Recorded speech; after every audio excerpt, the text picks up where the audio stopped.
The world faces a big challenge, finding enough energy to power the data centers necessary to unlock the full potential of artificial intelligence. And our region may be uniquely positioned to provide the answers as the birthplace of AI with the human and natural resources to make it all happen.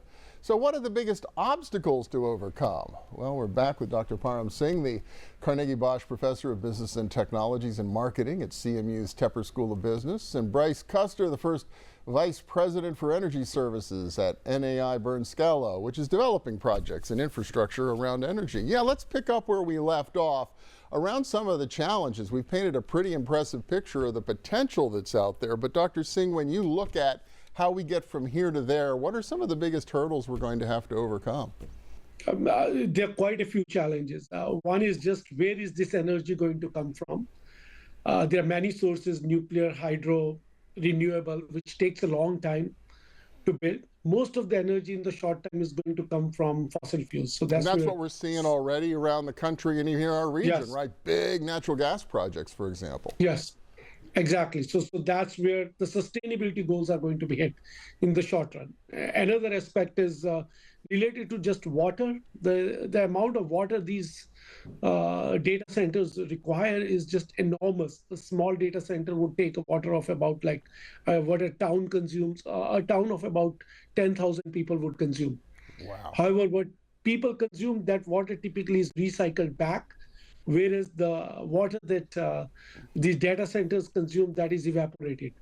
So that also is another aspect that needs to be taken into account. Third is just the grid stability. You may hear like last year or the year before, there are a few places like in North Virginia's Data Center Alley, which hosts most of the data centers in the world. So at one time, about 60 data centers just got off the grid because there was a small blip in the grid, and the grid could have completely gone down by that. That was like everybody would have lost electricity based on that grid. 60 data centers, as in 60 data centers 60. took a hit. Amazing. So that's some real practical issues here. Bryce, from your perspective, trying to build all this stuff at this scale, I would think there's a host of policy issues that also are going to be problematic for developers and the folks in your line of work. Oh, absolutely. Just as we've seen in Northern Virginia, we've seen some projects, be canceled due to zoning issues. And so, just on a local level, zoning is an issue. Also, public education. A lot of people see these data centers as taking all of our electricity, and they don't really see the benefit that these data centers provide to the community in the terms of taxes and everything else. And we also have a national issue as well.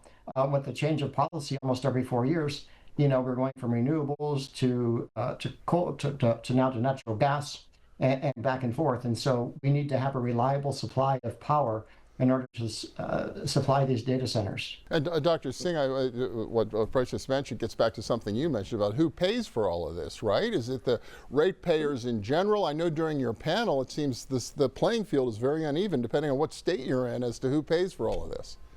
Yes, exactly. All of this, not just you have to build these power generators, on top you have to put the transmission lines and everything. Who pays for that is a big question. In most of the states, what I'm hearing is that typically they're asking actually most of these hyperscalers, these big companies which are going to use this data, use this energy to pay for that. That's what most states are actually trying to do. In Pennsylvania also, the Public Utility Commission is actually doing some meetings to figure similar kind of a pattern out, that whether we should be charging most of these data centers to actually pay for the infrastructure as well as the generation of the power itself too. Big question there. Bryce, I wonder too, in your world, how much is NIMBY, not in my backyard, a factor in all of this? And do you think even if there is the engineering will and capacity, is there the political and policy will to move this forward fast enough to meet the kind of demand we're talking about?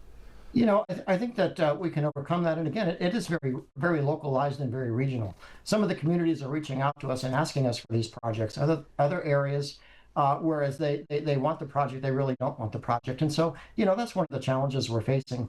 And fortunately for us too, as far as one of the primary challenges, as Dr. Singh had mentioned, fortunately for us, the state of state of Pennsylvania has legislation, around microgrids, around behind the meter, and other opportunities for data centers to get power without being a tax on the grid. That's great. Dr. Singh, I'll give you the last 10 seconds. A final thought? So I would say this is a great opportunity for Western Pennsylvania. We should be in this. We need to make sure it is done sustainably and done smartly. All right. On that note, Dr. Singh from Carnegie Mellon University and Bryce Custer from Scalo, thank you both so much. Really appreciate it. Thank you. Well, the world seems to be beating a path to our region with a recent increase in foreign direct investment. When we return, what it takes to keep them coming and expanding here. Please stay with us.